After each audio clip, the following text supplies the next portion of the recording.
Abedachou, des choses que ça la manqué tout le monde en a été mais na yoka kaka. Vraiment zamba pambola ba faire no ki de liboso.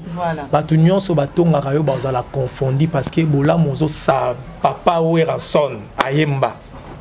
Oh. Ayemba alobi. Non, non, non, non, pas à ton âge. Mariage précoce, pardonnance, filles et garçons, tous à l'école. Il active les enfants d'aller étudier. Abi, même si tu es une fille, tu dois aller à l'école pour assurer ton avenir. Si vous rassurez, à propos de la mission, tout le temps, il y a une mission. Diabolique, Satan. Onction existe. Voilà. Mais il faut aussi étudier. À ta barrière, 10 000 à gauche, 100 000 à droite. Je ne serai jamais vécu je suis héros, je suis champion. Ma grandeur TV officielle. Ne jugez pas une personne par rapport à son apparence. Ok. Par rapport à son apparence, non. Fali, héritier, Wera, JB, peut-être basala babola mumo o ba pasteur basala angote. Ba femme veuve bazana ba église. Ba orphelin bazana ba église. Mais il y a des pasteurs, église à Mouné, mais il y a des orphelins, des femmes veuves qui souffrent. Ma grandeur TV officielle. Mais Fali, on a peut-être un orphelinat. JB, on a peut-être qu'il n'a qu'au sunga. Ouera, combien de personnes, tout ça, kinois, dans la samba, ma faisait. Maman. Mais tout le monde a frère Dakumuda, pasteur, pasteur Dakumuda. Albagi monde wana monde mabe monde nyonso eza monde mabe soki ozo sala ona ndenga mabe na monde kabbalistique soko simbikisi donc ozo condamner pasteur Dakumuda eza monde mabe soko simbikisi allo ba bongo te parce que fali pour passer za na kisité aza muntu mabe te. OK jibe so za na kisité aza muntu mabe te. Voilà. La Bible dit, nous et Élie, les prophètes, nous sommes les hommes de même nature. Okay. Jésus peut pas qui peut Jésus na kisi. Selon toi, Robert tape même podium na héritier na fali. Tellement qu'il y a un domaine dans un domaine chrétien. Ce qui y a hier, na concerne avec la voix, je reconnais la grâce là. Aroye Manze Mwanzambe. Et n'oubliez pas de s'abonner sur ma grandeur TV officielle. Vous s'abonner massivement. Yanga yu abino orfika yembe ma ba grandeur alela bino fort. Dadinga mingi ko bakselanga bébé nyarko se. Sans toi, voici ça m'intéresse na kokoma. Bonjour, bonsoir, ça dépend de l'heure que vous allez me capter. C'est votre humble servante Orfika Yembe. Autrement dit, Maman va grandeur, Lady Gaga de la presse congolaise. Dans mon émission Découverte, des Kanakitara sur terrain pour nous la binoba information, na source, donc le Lopenatoza, émission vraiment entourée de anges, émission le Bonzambe. Vraiment, les Lopenato, ça la descente à Jésus-Christ na plateau na bisowa pour Aza avec honneur, Aza invité na biso d'honneur et émission y a les lots. Donc voilà, avant de recevoir notre frère, vraiment tozo mekakoso lanaye parcours naye jusqu'à présent nenga ba difficulté leki pour kota studio ça c'est la biso single awa bande une très belle chanson wa yembeli biso na Marcy single na Eboroyo Kango. Donc voilà, avant de recevoir notre frère Fabrice Mbiye, je profiterai à saluer Katika Mbe depuis l'Angola, Ricardo Badivevo Kamakengo, pourquoi pas aussi à Émilie Bumbu. Donc voilà, là je vois aussi Regan Lungu, pourquoi pas aussi à ingénieur Valdano Kawasa, toujours présent. Donc voilà, toujours présent. Derrière la caméra, là je vois Ronsard Tumbula. Donc Ronsard Tumbula, Fongolangana invité Nanga, Aza Diaspora, mais Aeko Kobimisselandze, Muna Kinshasa, et pour ça, tournage à bon, na rôle na place na union sauté, il est là mieux placé pour expliquer biso atterrissage na Kinshasa Awa. Aye pourquoi et puis à outil pays. Je dis bonjour à frère Fabrice Mbiye. Bonjour maman Orfika Yembe, tu as les noms de ma maman. Bonjour et bonjour à tout le monde. Et nous, tant des enfants de Dieu, tant des hommes de Dieu, la Bible dit avant toute chose, c'est notre Dieu. Et j'allais profiter d'abord, si on peut prendre même des secondes pour bénir Dieu et bénir ces moments, si vous me permettez. Bonjour. Donc voilà, pour l'honneur de Dieu, mais ma bisson a dimension et prière pour tout bande mission à bisson. Seigneur, nous te rendons grâce, nous te bénissons, nous dédions ces moments entre ta main puissante. Assiste-nous des débuts comme Alpha, déroule avec nous comme Elohim, achève avec nous comme Oméga. In the name of Jesus, j'ai ainsi prié par la foi. Amen. Amen. Merci. Ok, tu parles aussi l'anglais. Hein? Ah bon? J'essaie, hein? Parce que je n'africanterai trop de pays anglophones. Okay. Oui. Maintenant, c'est vrai non ayo. Parce que bateau talabiso en direct sur ma grandeur télévision officielle, va comprendre que dans Orphi ayambi muto ayambi frère en Christ, c'est rare nayamba ba frère en Christ nayamba mingi ba musique profane de bobenga bango toko tapé na ba détail wana on s'est présenté na ba téléspectateur ya ma grandeur télévision officielle. Vous êtes qui? Oui, on m'appelle Fabrice Mbiye. Voilà. Je suis berger dans mon ministère qui est DICHEP, ministère que je viens de bâtir, c'est là cette année à Lubumbashi. Et c'est là où je suis le coordinateur, je coordonne le ministère là. Et je suis un président du groupe Grâce Musique. On a réalisé déjà l'album. On a longue, il y a chronique. Il y a une émission passée ensemble dans Madame Orphi KMB. Donc c'est un peu ça. Donc je me nomme au nom de Fabrice Mbiye. C'est ça. Fabrice Mbiye, tu es de la famille à Moïse Mbiye. Bon, excuse-moi par rapport à votre question. Avant Moïse Mbiye a existé, il y a déjà des Mbiye. Mais pourquoi aujourd'hui quand on parle de Mbiye, les gens se réfèrent seulement sur le pasteur Moïse Mbiye que je salue à passant. Voilà. Et il y a eu une personne qui a commencé Bethel, apôtre Mbiye. Ok. Apôtre Mbiye, puis Azana Oyo, Abota qui est comme Nezaki Mbiye.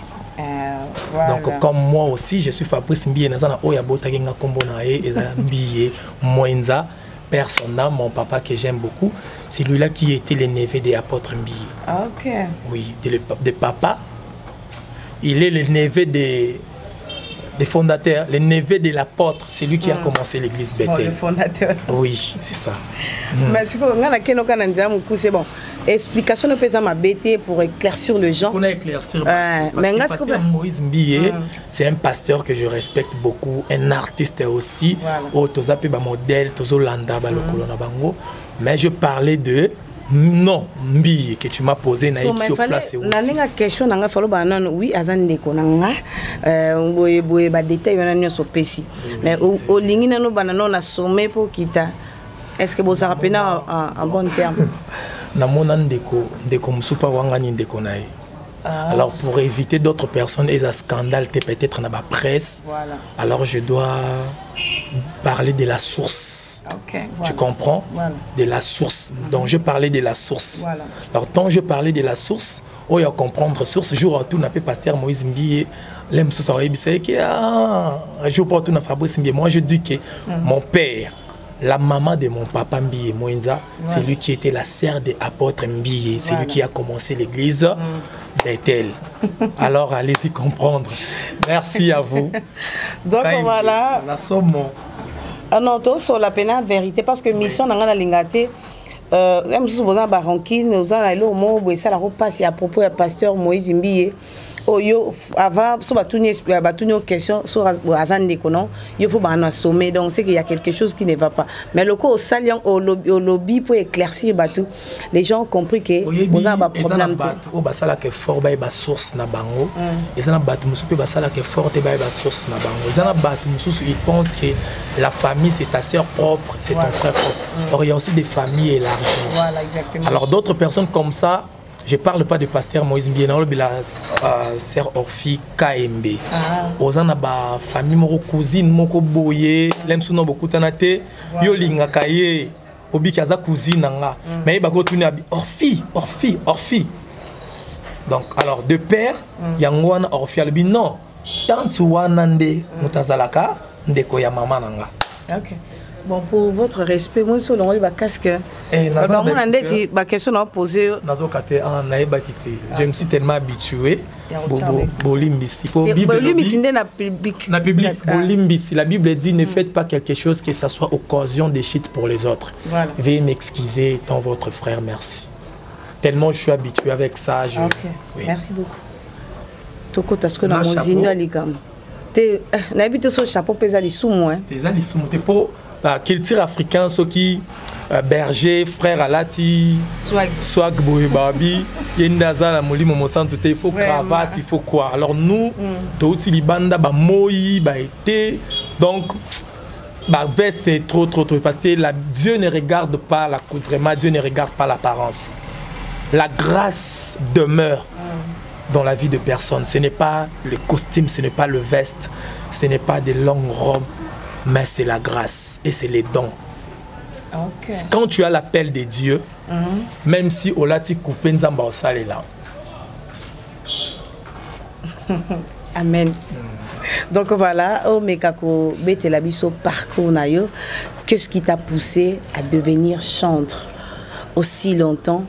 Et ça n'a mis ça les bélo koko m'appelle journaliste ndetinga, koko za la paix docteur, pour aux appels longuno ils ont dit y a pas docteur.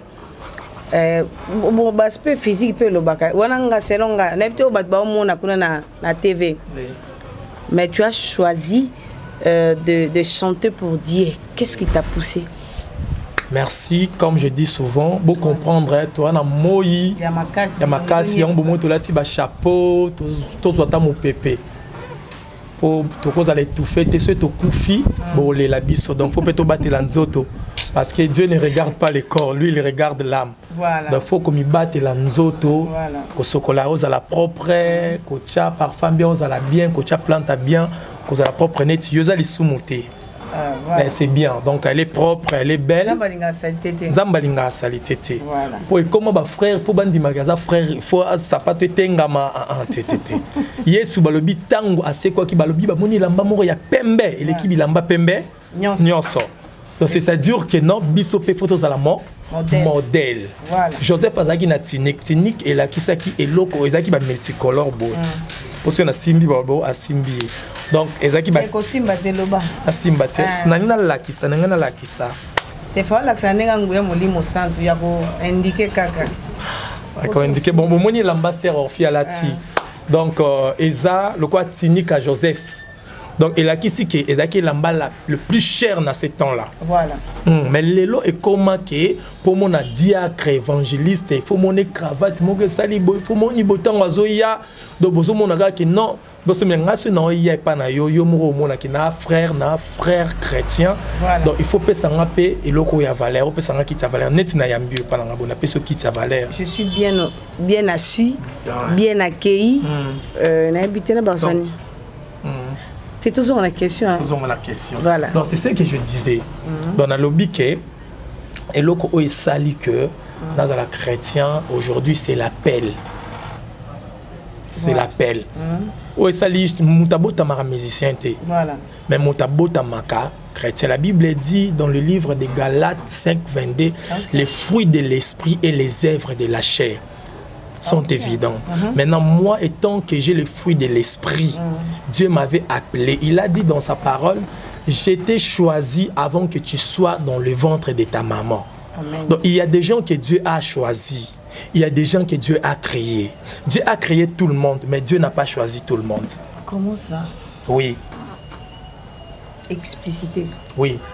Quand les enfants d'Israël Nzambe bango allez-y bokendo kota na terre promise na Cana. Voilà. Et ils en a ba oba kotaki. Nzambe pesa ki promesse na bango nyonso na robimisa bino mais en a ba oba kotaki na ba oba kotaki te. Voilà. C'est-à-dire ba oba kotaki za ba onzamba ponaki. Ba oba kotaki te za ba onzamba ponaki te. Pourquoi bazwa ki possession te. Voilà. Et moi j'étais déjà appelé parce que Dieu m'avait choisi pour une mission. Et la mission là, c'est ce que je suis en train maintenant de faire aujourd'hui. Okay. Vous comprenez? Voilà, mais tous nous sommes des créatures de Dieu. Dieu nous a créés, quels que soient les diables, quels que soient les frères Fali, les frères tout le monde, les frères héritiers aussi. D'ailleurs, il a chanté une chanson, on me dit souvent que Jésus n'était pas... Il y a eu l'onction. Donc c'est-à-dire la grâce est là. Il y aura un peu frère héritier. C'est un frère, je n'ai jamais eu l'occasion de le voir, mais je l'aime bien. Un jour, ce qui va permettre tout le monde en attendant. Vous savez, la Bible dit... Héritier à Satan. Ah. Oh, vraiment, toi, tu as tombé. Il y a un message. La voix là, c'est le diable qui l'a donné. Non, même pas. Oh. Souffle des filles. Jésus azalaki Jésus. Mais papa Jésus azalaki menisi. Ezali soum. Parce qu'on dit que frère Wana a Satan. Est-ce que Satan c'est la moto? Tout quand on parle pour nous moni, mutu nous allons voir océan et panza makai. Non, parce que ici dans l'Afrique, on pense comme tu as dit tout à l'heure que musique profane. Non, pour moi la musique profane n'existe pas. Pour moi la musique est un moko. Mais mutu na mutu ça la vie naïe. Nga nazo édifier batu. Non yembela nzambe te nzamba za mposa ba na yembela nini. Il a tout. Dieu a tout. Te mais to nzamba alingaka lokumu. Nzamba alingaka lokumu ce n'est pas lokumu ce n'est pas que chanter. Ndoza kitoko boza lokumu nzambe parce que ba aza créature. Parce que tata na yo te muta créa que tata botio mais muta créa que nzambe. Voilà.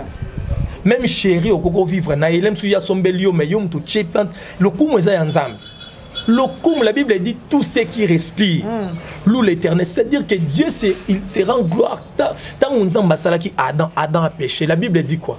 Dieu était désespéré.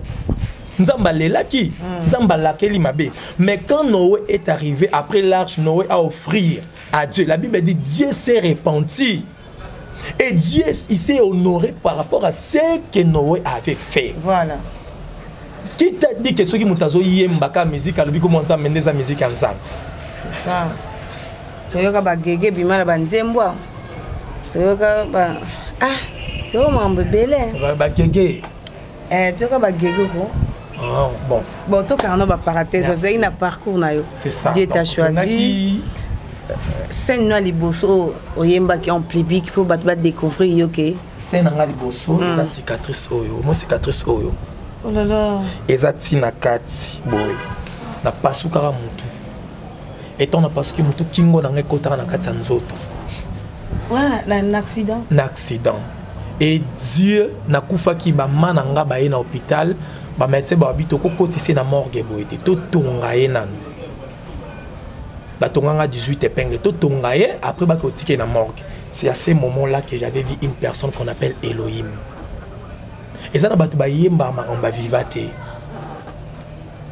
Parce qu'on a mona Elohim aïe bisinga parce que nazaka rappel. Tant mon papa n'a pas confié comment qui difficile. Pas si makasi maman fille. Na benga ma fazer, na benga ma chegi na lala libanda ba doctanga. Voilà. Bah docteur pour Olia pour la taquette il faut camarade ayebisayo onikela e lamba soko bo onikela lamba a opesa ote balongola nga ketch na nzela na yaya camarade. Voilà pourquoi mon album s'est intitulé Ça finira par marcher. Voilà. Toi qui pleures et c'est aussi ba déception mobile ba déception moi si ba escroquer ba yibio. Je te dire David a dit j'étais jeune. J'ai vieilli. Voilà. Je n'ai jamais vu un juste abandonné. Amen. Le juste, ce n'est pas une personne qui gêne. Le juste, ce n'est pas les prophètes, ce n'est pas les pasteurs, ce n'est pas moi les bergers. Voilà. Mais le juste, c'est une personne qui fait le bien. Voilà pourquoi tellement David abanda kosala pe babolamo. Nzamba couvra ma benaï. Voilà. Mais prophète Moïse, oh yabimisa bana Israël en Égypte, nzamba bomaï. Donc pour dire que être chrétien, ça n'a rien à voir avec la prière, avec le jeûne, avec les kitambala, avec des longues jupes, avec des costumes. Être chrétien, c'est avoir un bon cœur. Moïse a amené 10 commandements, mais Jésus a dit aimez-vous les uns les autres. Ba pasteur est belé bazan na ba chaîne. O ba yebinga. Ba pasteur est belé bazan na ba église. O ba jeune talent baza est belé bazo lukaba bima. Mais pour kendo yemba na église bazo bisay comment l'être salaboye. Mais orfi o aza pasteur te, kaembe o aza diacre te, prophètesse te, ayambinga ofele ayeti na ndaku na ngai. Voilà. Alors, soit à Kotilo, là, oh, il y a Louis Vuitton. Louis Vuitton n'a rien à voir. Ceux qui ont un bon ressemble, il y a un bon ressemble à sombi ezali soumoté. Yo pe o la tiango ezali soumoté. On ça Louis Vuitton. Oh, vanité de vanité panzambe. Mais il faut relata, c'est bien. Quand on parle de vanité, ce n'est pas relata, il faut relata. Na lola to relata te. Donc ça tu avais vu Elohim. Je vis Elohim. Voilà. Il m'a dit. Na morgue. Na zalaki déjà ya kokufa. Nazaki déjà ya kokufa ba chenga na. Oyo kamakela batalibanda. Na kufi. Est-ce que tu comprends que na sali accident déjà mutu panzani cerveau ebimi. Faut moi m'aider. Cerveau ebimi. Est-ce qu'il y a des images? Bon, il y a des images, c'est ma maman qui a ça. Et c'est dans l'hôpital parce que c'est fait à Matadi. Oh là là. Oh, bachanga la valve. Oh. Bachanga la valve. Kingo zaka ya okota na kati ya nzoto. Et nde na yo mona Elohim, il m'a dit que ngai na benga bo banda bo parce que ngana na koli na église. Na botami na église, na koli na église. Voilà. Et quand mon papa est mort, maman n'a pas eu kenda zu mobile mususunde to kenda ka place na yo sala accident. Voilà. Tu comprends. Après nzamba yebisanga na linga ki via passer comme maman na mabete mais na lingi toujours. Voilà. Naza na mission moko na yo. Alors soko lingi na zongo envie ndima mission wana. Tellement naza toujours na posa revivre te na ndima ki mission au Jésus apesenga aya na chipo iba on memaye. Moi je vis.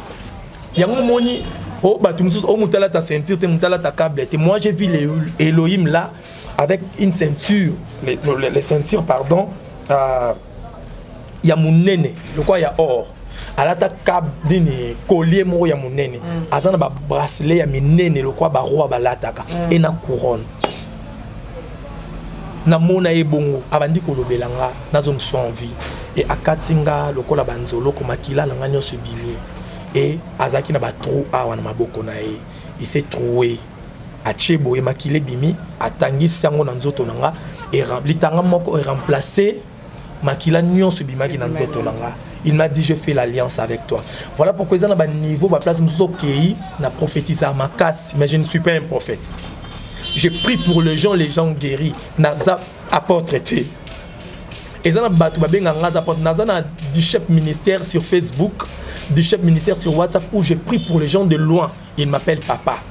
Ah bon?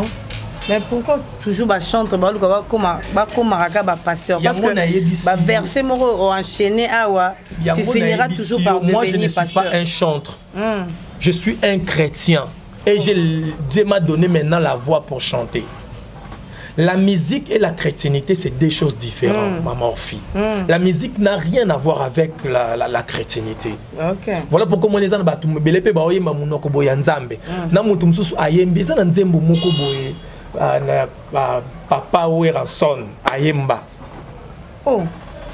Ayemba alobi non, non, non, non, pas à ton âge. Mariage précoce par des noces, filles et garçons, tous à l'école. Il active les enfants d'aller étudier. Abi, même si tu es une fille, tu dois aller à l'école pour assurer ton avenir. Si vous rassurez, à propos de la mission, tout le temps, il y a une mission. Diabolique, Satan. Onction existe. Voilà. Mais il faut aussi étudier. Même si tu n'as pas eu le temps, quand tu as un cours d'apprentissage, il y a ko kangasuki, il y a ko salarba maquillage, il y a ko katasuki, il y a ko tongali papa, te kanguba, te kamai. Voilà. Quand il n'y a pas, il ne faut pas voler. Quand c'est basé au onction, c'est basé en onction. Donc, on va consacrer que pasteur Moïse Mbi, pasteur Ebele Baïmaki. Pourquoi? Parce que pasteur Moïse Mbi, d'abord, il est intellectuel. Donc, voilà pourquoi dans la Bible, vous allez voir, il y a des prophètes majeurs. Prophète Moïse et apôtre Paul. Ah bon. Pourquoi apôtre Paul a étudié? Parce que Azala qui persécutait bateau wando kanga église. Azala qui kosala le roi na politique. Aujourd'hui, pour monter la ministre des Affaires étrangères ou bien ministre Yamine, il faut attendre. Donc Paul patangaki. Voilà. Moïse Azala qui maël parce que Moïse yem tanga la roi en Égypte. Voilà. Pour qui maki donc attangaki Moïse attanga na plus école les belles écoles ya tant wana. Tu comprends un peu. Voilà pourquoi on a ministère Moïse et ça. Ah oui, comment pose à la frère on attend à te pour na yembaka bien aimé au banda kocho la biso Bisoto tangi, je fais le business et puis je fais l'œuvre de Dieu. Naebi comptabilité, je fais l'œuvre de Dieu. Pour que na yibate, na escroquete, na salama bete lobby, et à la scandale ba publier ngai. Voilà. Ngamono nazo sala, nazo luko ke Belgique, ozongi bo Dubaï, ozombi voiture yo teki. Là, ça ne demande pas l'onction. Donc, quand j'ai vu Elohim là, il m'a donné la grâce. Voilà. Mais la grâce là, je ne peux pas croiser les bras. Azongi singa en vie. Et le médecin, tant que baye, ce qu'on base, il y a un brancard qui est na morgue. Voilà. C'est là que Ayoku Tanga Nazaya Kolamuka Nazo Yemba Nzembo Mokoboy. Et Nzembo wana onction et soit docteur wana akweya. Aujourd'hui, le docteur là, il est pasteur. Abongola Mutema. Naza père spirituel là a bongola motema aloba na médecine na mona événement ya beauté ba médecine so ba otalanga ba yebi cerveau ebimi et pasuki oh là là na libanda obino bozaka bo asa basi na maboko botalanga bien nazo parle beaucoup hein d'accord bon poser question musukas au moins non le bébé bwe ba mo baby bakamba ko manase Poto que nous malembe yo do koti ba Dubaï na kati je suis un homme d'affaires tenga to ko mana biso wana oui na ko bomba ngote na bomba ngote ezali sumuta to yoka usiko to ka voix parce que ngamona yoka qui tu chantais comme ton frère ngamona ça clair habité bato ba otalanga so ba contredire ma loba donc guitariste na biso mais ma biso pe na dimension wana ya nzembo wana na yoka ki wana il y a héros wana la chanson c'est abeta nzemni te abeti langa eza lolendo te donc ba question na ngozong selinga réponse nzembo la lolendo te mais ça témoignage amen tonyoka na mote na sana mwana ya yambo mwana liboso Rodrigue Kachala bonjour papa Des orchestres. Dans un orchestre, hein? Oui, dans un orchestre. Dans un vraiment un orchestre. Grâce Musique qui veut dire Dieu. Grâce Musique, groupe d'adoration céleste. Quand vous venez en France, Grâce Musique na Kinshasa, vous travaillez en Dene. Vous travaillez en chef d'orchestre et Déa Azali, donc ma réunion se faisait bien. Vous vie à musique. N'habitez pas en musique, on est aux full boss. N'habitez pas sur Aza. Aza Bakop Moussa Salara. Toi, lire à la musique. Nabil Sali est un individuel. Chaque chose, il faut payer le prix. Maintenant, on a habitant papa yé. Donc c'est que papa t'a enquêté sous 10 ans. On était à la Adidas, à la team multicolore. Eh, nganzambe frère mama griffé. Oh, à la Adidas, à la team multicolore. À la team montre. Là tu montres. Oh, ça va. Donc c'est-à-dire que moi on a papa. Ton papa là tu montres boy. Donc, il est payé. C'est ça? Vraiment. Zambo Sala. Amen. Zambo Sala, oui. Faut que tu monnaie dans Zambo. Yango tonto yimba na batu musu bango bazalaka wana po bango ba ça la fierté. Voilà. La Bible dit ils ont vécu à cause des paroles de leur témoignage. Quand Dieu fait grâce, ndima yango. Amen. Ko bomba ngote ndima yango.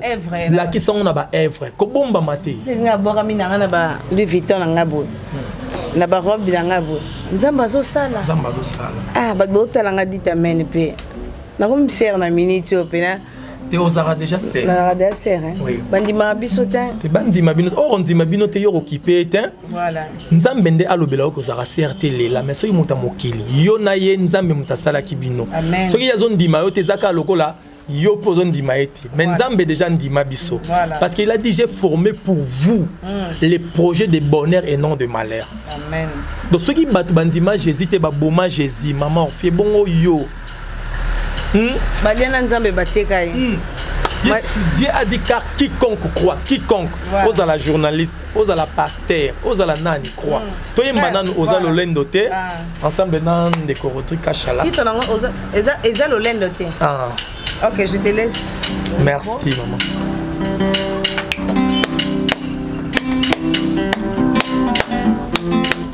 Alléluia. Il est parfait. Il est super, incomparable papa. Son nom c'est Emmanuel. Yesu elonga, eza lolendo te, eza témoignage.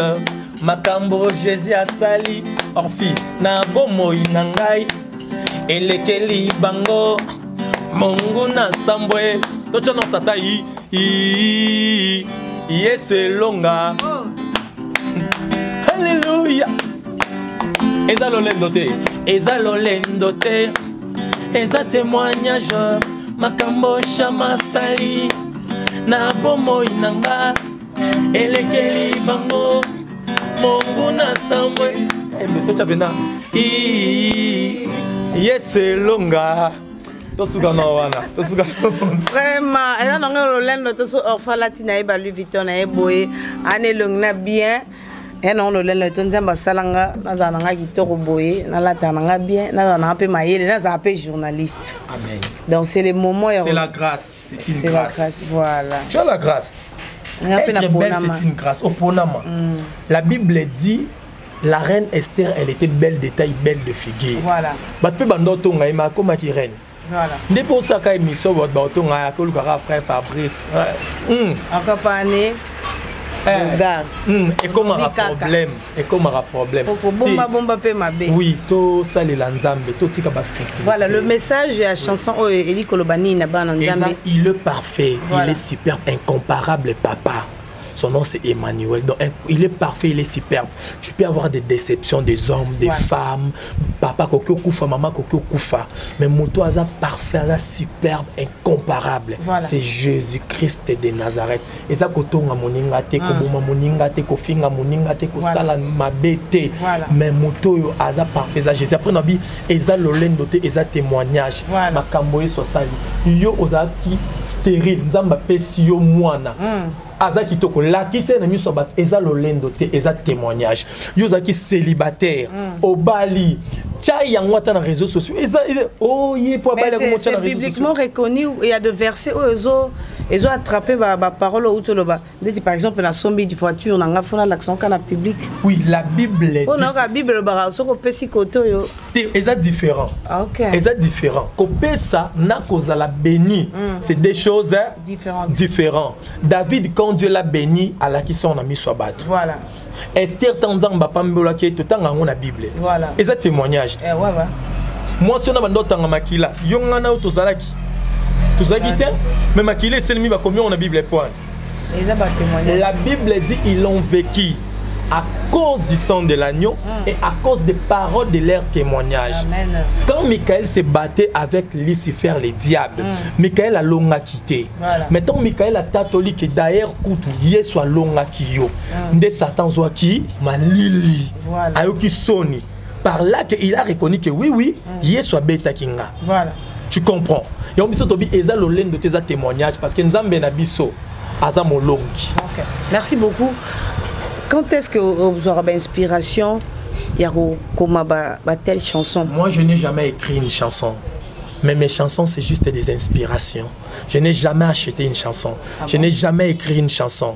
Moi, avant d'aller dans une voiture, ils allaient dans chocolat, ils allaient dans lamba, ils allaient dans salanine. Même dernièrement dans moto, Dieu m'a inspiré une chanson. Dernièrement, dans Sokolanza m'a inspiré une chanson. Et dans ma tête, il y a un embouteillage, j'ai une voiture penza, na garé quelque part. Donc il y a ça la clip, tout ça qui n'a échangé. Une petite voiture, va garder dans la police dans une moto. Et ça qui toque on est bon.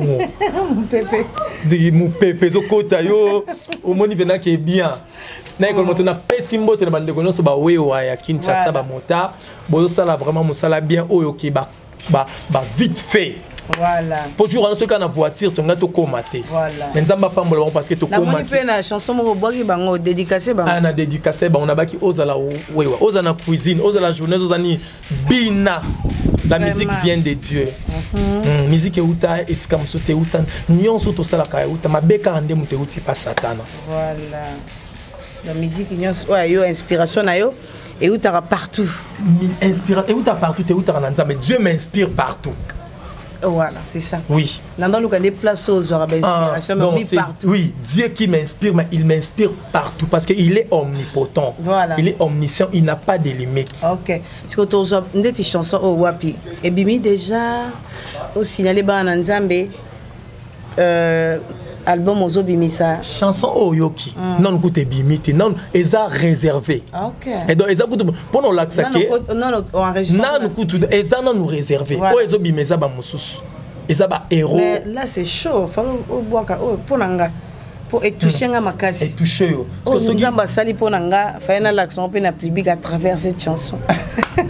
Donc, c'est-à-dire que ce qu'on occupe héros. Voilà. Allons lisoni. Ape singe sengo Nzamba orfi. Vraiment Nzambe nanga yo longo nanga so. Pesa non riwana. Alongo lisoni Ape singe sengo si mano mi po Nzamba orfi. Ozo binate mo bina ka sepe sanga mo courage non? C'est pour la remona yo sur scène ngo bina. Ça me fait du bien. Pesanga no do.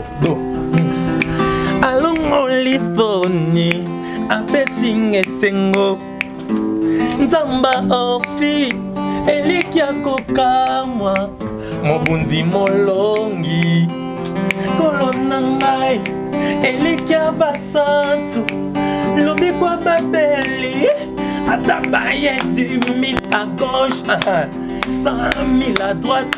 Je ne serai jamais vécu Moi, je suis héros, je suis champion avec Jésus, magistrat suprême. Je suis héros, je suis champion avec Jésus, magistrat suprême. À côté bitumba nangai, mi est faible. Ape singelonga ya basantu bajalou bafongoli misu bamoni na dimi. Donc une très belle chanson. Donc voilà, mais si on ferme les yeux, on voit comme si c'est Moïse Mbi et Mutazo Yemba. Qu'est-ce qui ne va pas? C'est pasteur Moïse Mbi. Comment la Bible dit il mérite double honneur les hommes de Dieu. Toboyi baloba o ba memel sanga yo ngambo azo benga indeni bongo ye comment kutu Fabrice Azakena. C'est un pasteur Moïse Mbi qui prêche bien et puis un artiste musicien aussi. D'ailleurs comme apôtre parce que comme il représente légal il y a Bethel. Donc na lukae banana eno to monenti na lukae na monae siko eyembe na bon au copier makasi bon je sais pas na ba au copier ou bien yo pezaka voix ya famille ou comment eza voix nanga de 1 c'est ma voix et puis je l'aime trop aussi na za artiste bon moi je dis parmi les artistes na Congo ye pas ça ce qui no bina yemba pe ngwende awa olobesu ki na copier atoms to ke ne kamba mo peta na ngwende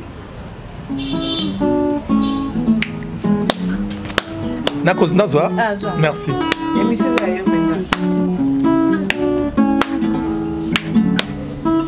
Ebela bipa ezali yo, bipa makasi na biso esimbama. Parce que nous célébrons le nom de Jésus, les noms par lesquels que les malades sont guéris. Ngwende na yo, babundisa kango teo. Ngwende na yo, etata banaka te. Ngwende Jésus, ebanga rébellion teo. Ngwende na yo, eninga na kate. Tout savoir sur les trônes, mais rassure Seigneur Jésus.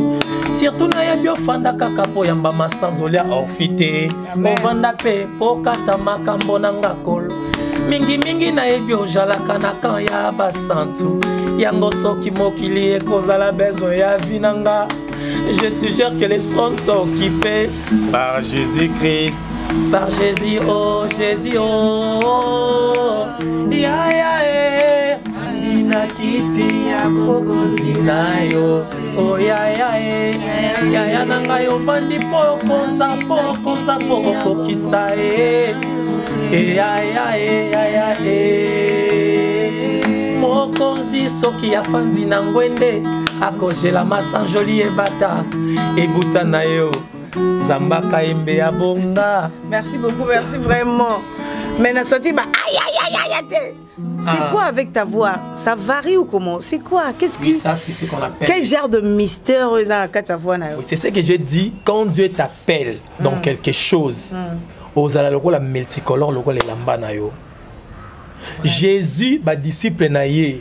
Soko tali bakomi épître selon Marc, épître selon Luc, épître selon Jean, selon Matthieu, selon... Pourquoi? Parce que bavandina Jésus, mais bangono se comprendre Jésus n'est morté. Oh le bi Azam a prophète. Oh le bi c'est le fils de Dieu. Oh le bi c'est Dieu. Oh le bi Azam enseignant. Oh le bi c'est le maître. Oh le bi Azam évangéliste. Est-ce que vous voyez la biso voix no moro siko o ezaki toroyoka ya voix pasteur Moïse Mbi était toroyoka ya wete voix no moro siko ya Fabrice Mbi. Fabrice Mbi. OK, pas de problème. Vous avez problématique. C'est tout testé non ça.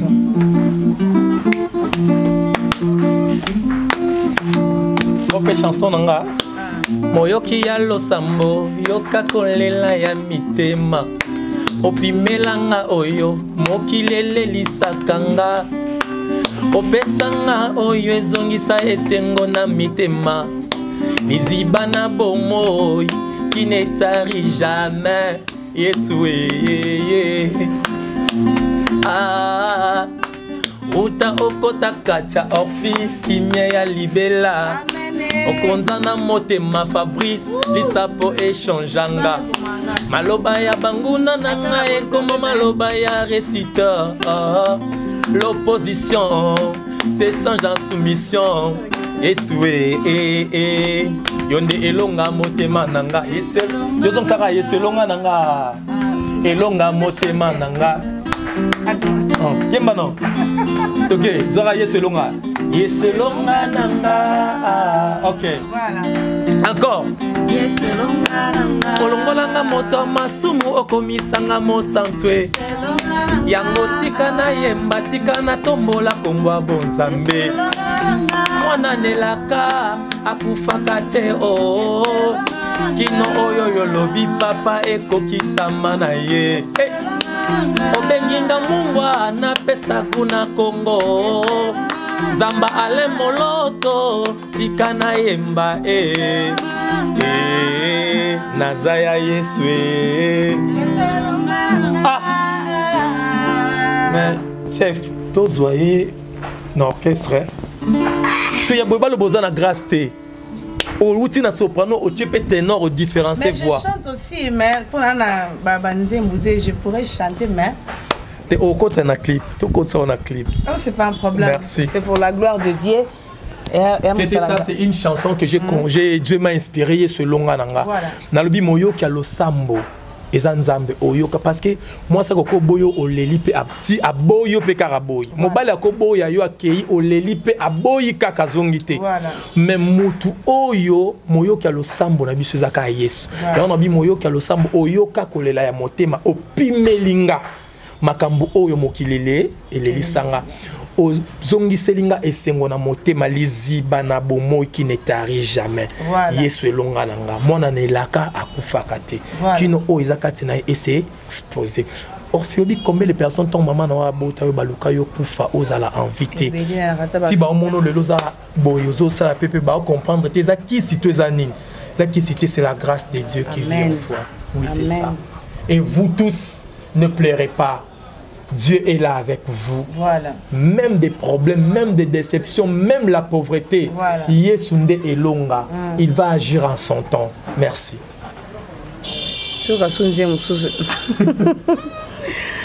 Voilà, c'est pour ton assurance.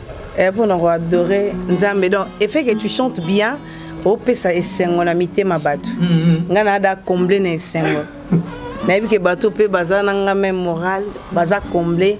Babeli pe na minute bazo bika. Mais oza banzembo na ngana ebimite ba yibate yoza témoin faut bombe mission bien pour so ba yibi yonde to ya olaki solbite ezaki nzembo berger. Je suis là pour ta promotion. Merci maman. Donc ngamono tshema kele ba bidana loba mingi. Nzembo to bete za zouk. Zouk. Ya bonzambe.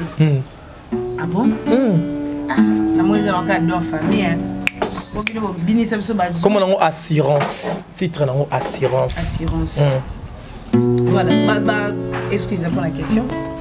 Studio Kotaki na pototo na kisasa. Mon studio na Kotaki na sali mixage na niveau à Dubaï. OK. Oui. Kende sur Dubaï. Là vous appelez frère patron. T'es frère patron t'es. frère chrétien, parce que dans la chrétienté, il y a tout. Il y a la richesse, il y a tout. Frère Fabrice, dans la bête, il a été Pullman, dans la bête, il a été album, mais déjà, voyage Jacques, qui est derrière toi, à part Jésus-Christ, physiquement parlant? Physiquement parlant, je salue en passant MC Production, voilà. Christelle Mpiana, qui produit aussi le berger Fabrice Mbiye. Voilà. Malgré on a commencé, il y a pas eu Ngapé. Zamba tienga mtema yo pozo landa so moni oya yaka. Tout ça pour ça ba producteur, ba productrice bo mona na bo produire biso ba concert. Bah tu peux pas découvrir biso ezala bien parce que tant ba découvrir biso ba zo li pambola nzambe ba yo ka ba mélodie ba okangolama ba nzembo na ngai o na nzamba inspira ngai za ba jeton te. Moi je ne fais pas des chansons pour créer des polémiques pour ba tu ba comme obo ke la na ba jeton pasteur o ayembi nzembo po bokoli un tel jeton ouais c'est boyembela su nzambe ba yembela su nzambe te voilà nga na oyemba nzembo pour la gloire de Dieu so tali ba texte na nga aussi pasteur nini oyo da osali constant bazo boire na ba jeton ti baza ebele je peux pas citer les noms, ils sont nombreux. C'est dans le lobby de ce que Bazali. Bazali. Moi de kaka. Moro. Les pasteur Nanyo. Nanyo. Attends. Comment on est capable? Là c'est mon père. Maïki nani? Maïki pardon, na suiga wana. Ye. Na lobby. Na lobby ezana komba kombo mususu et kozakara Nanyo. Alors mon question mon paye linga rapidement. Il y a un clic qui a chantre baluba basangani bango nyonso yo kotikona te. Clic moroboya ba chanter bango nyonso bazaka baluba. Notre Dieu n'est pas tribal. Mais bon basangani bakoba salinde si moi fokolo. Okinze monayebi na lobi basalaki ba projet basangani ebele po bosambu isanga moi innocent. Voilà. Na sali bango nini na mokili oyo ya Nzambe attention. Je suis David devant Goliath, voilà. Même si Batou Bazam métité, ceux qui nous ont pointé yo, voilà. Au bima. Amen. Tout banga bata mokilité, tout banga nenzam. Si on clique on a, selon toi, étant que frère en Christ, nous avons tribalité, un petit message, na ba chantre na nyoso ba sangani ba on a ba luba. Ceux qui eza solo makambo solo babati kase. Eza solo. Ngana ebité on journaliste. Yo solo lo beza ya solo, ya on a lobi. O solo ba soza ya solo. O yebi na on peut mais na boye, o boye no pe kaka. Té na ebité. Ah bon, j'étais informé. Oui, tellement tu m'informes, j'ai dit à ces frères-là, ce n'est pas bien. Ce n'est pas bien, ce n'est pas bien.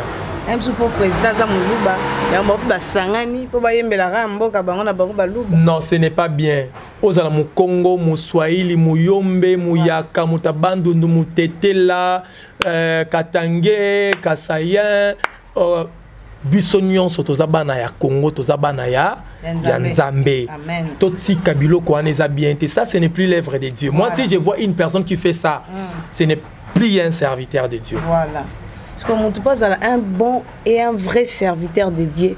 Faut ça n'a pas critère physiquement parlant. L'humilité, l'humilité sociale, voilà. La tempérance, la maîtrise de soi, l'amour, la bienfaisance, la joie, la bonté, la bénignité.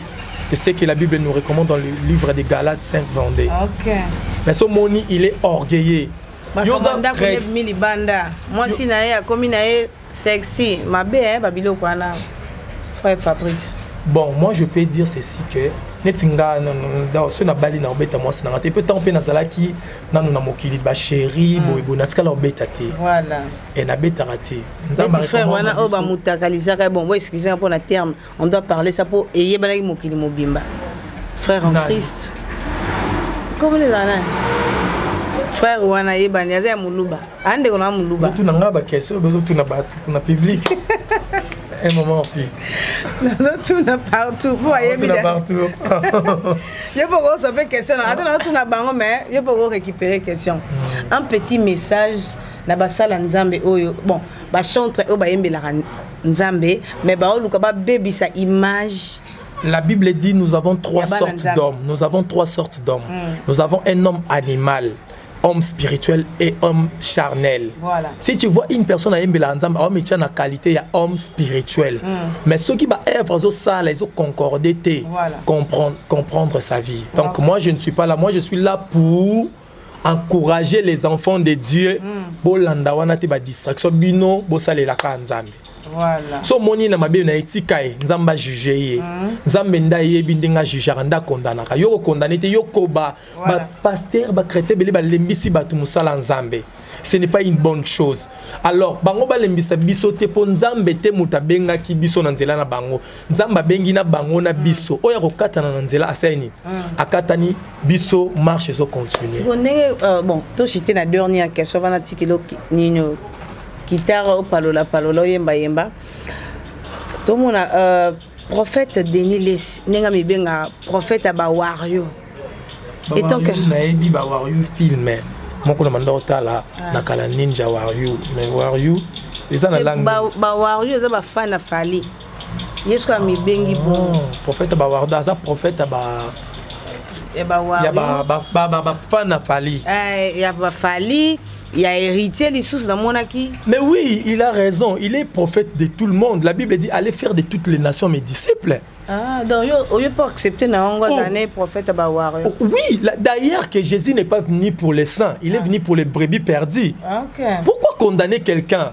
Tant qu'il fallait que la prédication n'aille les lots parler à Pambolier. Et ce problème, ne jugez pas une personne par rapport à son apparence. Ok. Par rapport à son apparence, non. Fali, héritier, Wera, Jibé, peut-être basala babola mumoro o et ba pasteur basala angote. Ba femme veuve bazana ba église. Ba orphelin bazana ba église. Mais il y a des pasteurs église à Mounena comme autant dans ba jeep, mais il y a des orphelins, des femmes veuves qui souffrent. Mais Fali on a peut-être azana ba orphelinat. Jibé on a peut-être qui ndako sunga. Wera azwa combien de personnes tous ba kinoa na la samba ba fazer. Maman. Mais tout le monde a frère Dakumuda, pasteur, hein? Pasteur Dakumuda. Alors qui monde ou est un monde ma bé. Monde nyonso est un monde dans ma bé, ce qui ozo sala on ndenga ma bé. Na monde kabbalistique, ce ko simbikisi. Donc ozo condamné pasteur Dakumuda. Et un monde na bé ce ko simbikisi. Allo ba bongote parce que fali pour passer na kisité, aza mutu mabete. Ok. Jibe sorazana qui cite aza mutu mabete. Voilà.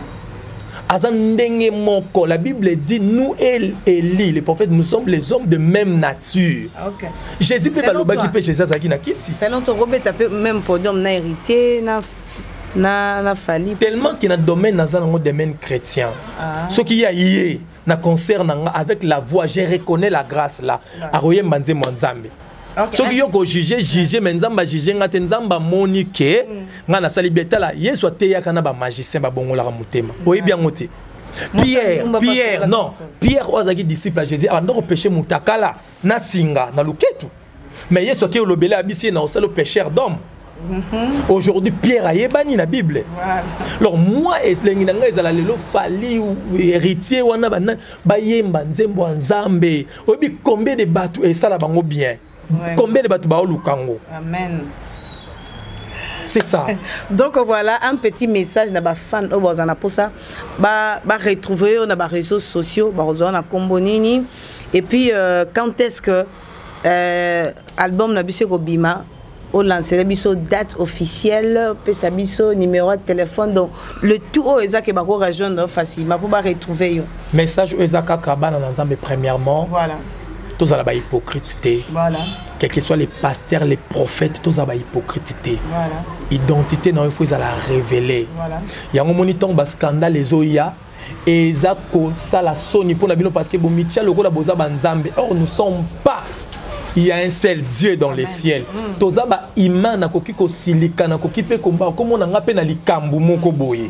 Alors ton bo pesa ba apparence wana yangwana ton ba problème ezoya bat ba yo ko comprendre que boza na makila na mai ezocha scandale na bango pe ngai naza mutu. Naza na posa ba conseil na bino. Bande ko bo conseiller nga soki bo moni problème pour que lobby na ko na mabe wana te.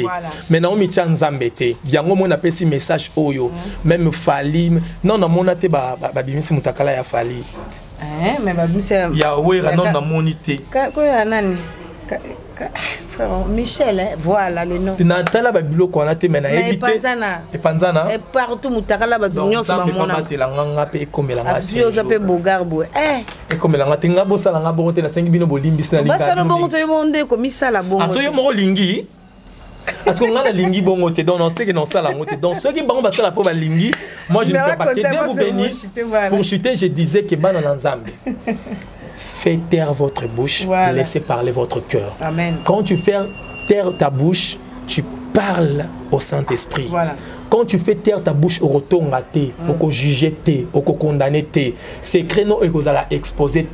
Aujourd'hui, le problème est la biso parce que qu'on a biso et loba makamumso tout contrôler ça nous amène des problèmes. Au lingyo bala, ok pas camarade, au coup tu n'as bala, camarade n'en a que le baba makamubo sala en cachette et pas fiancé na ba boyo. Faute na yo moko. Au lingyo boto zemi na ngeza ma passe au boti ba morne. Bien aimé, faites taire votre bouche et laissez parler votre cœur. À l'intérieur de nos cœurs, c'est Jésus qui est au-dessus de toutes choses. Alors, quand tu fais taire ta bouche, tu parles à Jésus. Voilà. Invoquez Jésus dans nos vies, invoquez Jésus dans l'entouragement. Voilà. Les numéros de téléphone pour que au mona au kutana bien au yoka berger Fabrice Mbiye, c'est plus 243. Voilà. 85 00 74 500 plus 243 85 0074 500. Bon, il y a poto. Te wana te poto zelo te tope sara o no sale la. Eza WhatsApp pe en même temps. Eza WhatsApp. O zongi poto na bando yamba pela. Na ko sale la ngo. Ah, oza na mingi. Oui. Ah. Na ko sale la ngo. Batambongo nzamba pamboli koto. Ah, legita ba Willy Musheni na mbongo. Ah, umi. Eh, na pesi bango so mbote batambongo. Bon, Patron Beda Chou pas au talent en ce moment. Ma frère Beda Chou. Ako produire yo lisusu. Ma frère Beda Chou. Voilà. Oui, soit yo produit ngana CP là. J'ai dit à frère Abed Chou des choses que ça la manqué tout le monde en a tin mais na yoka kaka. Vraiment zamba pambola o ba faire no kindeli boso. Voilà. Ba tunyon so batonga kayo ba za la confondi parce que bola mozo sala nzamba recommanda biso karabola mo religion qui paraté. Voilà. Qui t'a dit que musulman zando qui catholique zando qui yo chrétien de vous avez beau ce pasteur na yo église na yo mo zando qui religion qui partait, c'est qui compte, c'est avoir un bon cœur. Amen. Patron Beda Choula, Nao Karamsou, camarade Eric Mandala, frère Fali, wana badosa makamba bien, ouais rançon wana, la PCP Moïse, pasteur Moïse Mbi et pas ça la makamba bien, pasteur c'est belé hein, bam sous nabi compté. C'est Rebo pe. C'est Rebo. Oui, c'est Rebo. Nabi est un c'est Rebo. Rebo ebeti. Ba frère innocent, mbal innocent. Ah, Naibi innocent, Obimaki champion à Superstar. Quand on a Rebo, c'est Rebo. Ah, Naïbité. Donc je ne contrôle pas ce monde-là. Donc on a dit match à la moine. Match à la moine, c'est ma maman. D'ailleurs, j'ai salué Nalukara maman na makasi. Maman na banda bonde langa na nzembo na ye. Chibola mulunda ina maman na ngai. Donc quand j'étais bébé. Oh yemba na monzemo, ça va bien. C'est maman baba.